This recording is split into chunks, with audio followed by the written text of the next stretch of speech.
It's coming, boys. The War Within beta begins on June 5th. Yes, if you are a degenerate waiting for more content to play, you don't have to wait much longer, especially if you pre-ordered the Epic Edition. So here are the people that will get to play in the beta.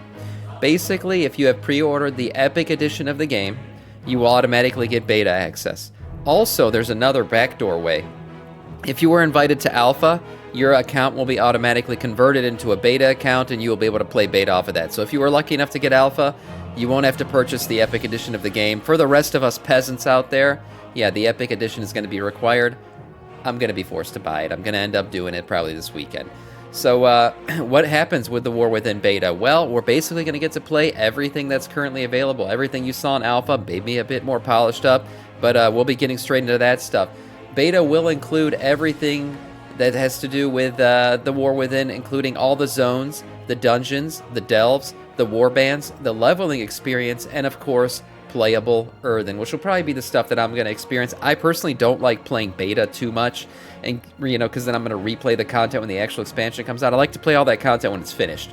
But what I'm not going to do is play as an Earthen during the War Within. So for beta times, that's what I'm going to be doing. I'll try the Earthen out, customize one, do the whole thing, and see what the Earthen are like. As I said earlier, all the zones will be available.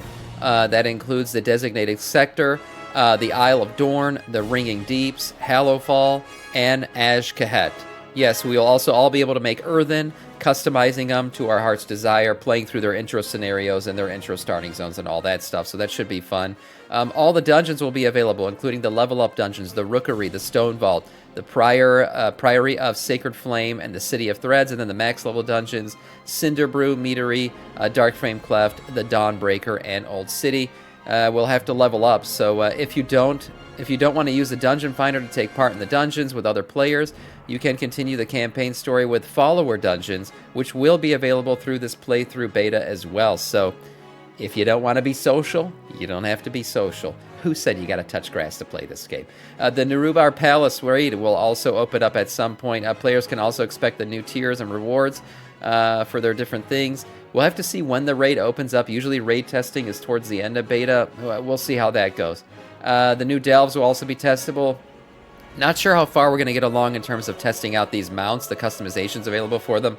We're probably not going to have enough time to actually gather up the shit that's required to do these things, but maybe they'll give us a little head start on them just so we can test out the mount customizations and everything like that.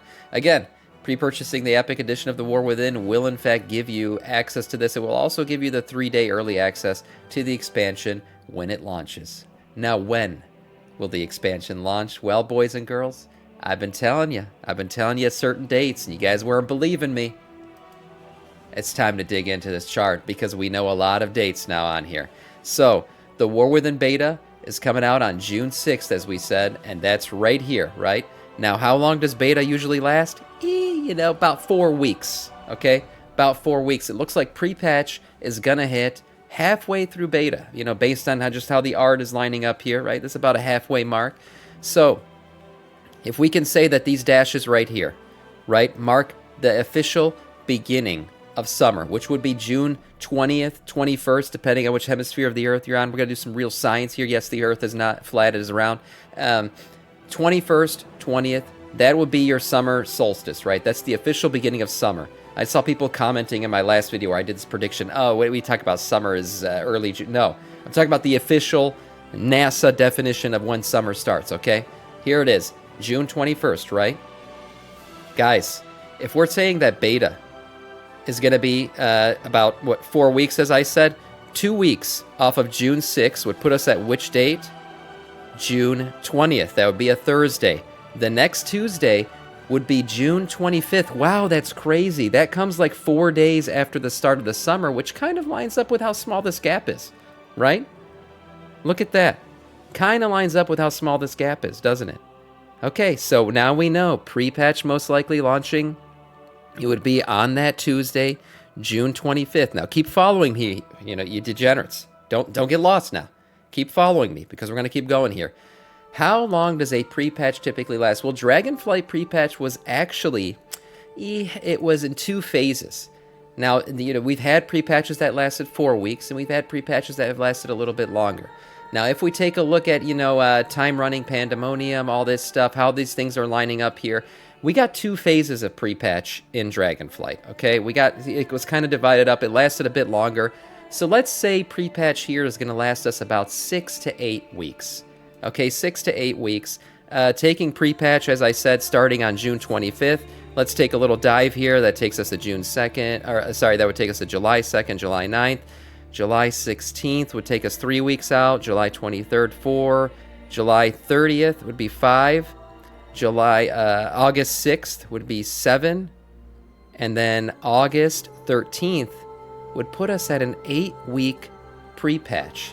Now, what's interesting about that is if this, in fact, ends right here on August 13th, the crazy thing is Mists of Pandaria Remix also happens to end that same week. Oh my god, that's crazy.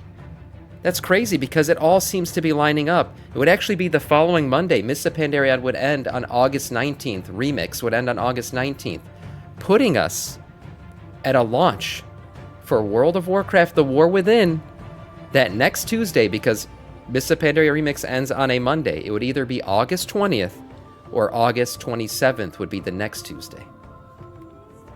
Guys, it all lines up perfectly. It all lines up perfectly. This dash right here would be September 22nd. That's when the official kickoff, the end of summer is. That's your fall solstice, okay? Yeah, no way indeed. I fucking told you guys this shit like 4 weeks ago when Mists of Pandaria launched. I said that Pandaria counter is a counter down to the launch of the expansion, and everybody on my YouTube video commented, "Hey, you're an idiot. What are you talking about? They're not going to do that. They're not going to have pre-patch live while Mists of Pandaria Remix is live. That don't make no sense." It makes perfect sense, okay? Because you have double content. Pre-patch is only, it is what it is. It's a couple quest lines, maybe some world event shit going down. We already know what it's going to be. It's that world event memory stuff, okay? It's not playable to the point where you can play 24/7 on it. So what are you going to be doing? Hopping between Remix, hopping between pre-patch, and guess what? As soon as Remix ends, all of your characters convert to Warband, right? They all convert over to your account. War Within launches a day or a week later, putting us right here. As I said, launch date, August 20th or 27th. Guys, it's coming. It's coming fast. Yeah, you could have a war within yourself and try to convince yourself that Samiccus wasn't right from the beginning, but you best start to fucking believe he sure as shit was right. Yeah, Samadamus, if you want to come here, Nostra Samiccus, whatever you want to say. I'm the predictor of truths, the teller of truths, and that's your launch date. Coming along with the War Within, we also have Season of Mastery. Man, I'm so fucking high on that launch date. We found out that Season of Mastery is also coming, which means you can get a extra piece of tier gear if you hit 1600 PvP rating, reaching 2000 plus on Mythic Plus, or defeating Queen Ansarek on Heroic difficulty. You will get your token for your tier piece, so you can pick your tier piece. Season of Mastery, it's a nice thing. So I keep saying Season of Mastery. It's Season Mastery Achievement. And it's a nice thing. It'll give you that, that piece of tier that maybe you haven't been able to get lately, or finally fill out your set to finally give you that bonus that you've been needing. The Creation Catalyst, we previously reported that it was going to be affecting weapons, and we got all excited about the idea of upgrading weapons through the Creation Catalyst to whatever maybe a biz weapon could be. Turns out we were a little bit quick on the trigger there. That's not going to be happening. The Creation Catalyst is going to exist in the War Within, which is a great thing. I like it. Converting over to tier gear is great, but it will not affect weapons. It will still affect the tier slots that it currently affects today. So sad times, but not so sad. It's fine.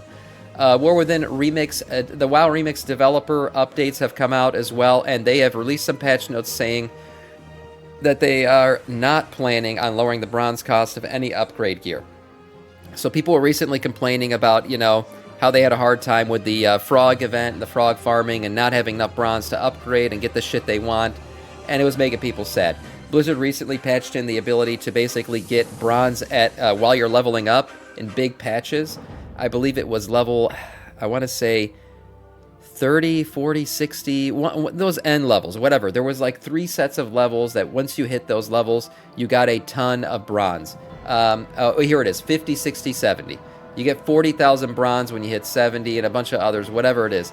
So, you don't get those if you did the frog farm, first of all. But if you didn't, you will get that patch of bronze. Now, what I would say is don't get all upset about this. Here's the thing. Blizzard will never lower the cost of the bronze upgrades because that would make people feel retroactively like they wasted their bronze. What they will probably do at the end of this thing, and I'm totally confident in this because they did it in Plunderstorm as well, is they will just start throwing bronze at everybody. They'll like increase the amount of bronze dropping from everything. They'll start throwing bronze all up in your assholes and everything, and you will just be swimming in bronze to the point where you're gonna be able to upgrade your gear, get all the transmogs you wanted to get, and basically finish out the grind, just like people did in Plunderstorm when they had the double plunder weekends and all that shit towards the end, where people were able to basically level up really quickly and catch up with everything. So don't worry, even though Blizzard's not dropping the price, I will say they are certainly going to update the amount of upgrade the amount of bronze that everyone's getting from this event.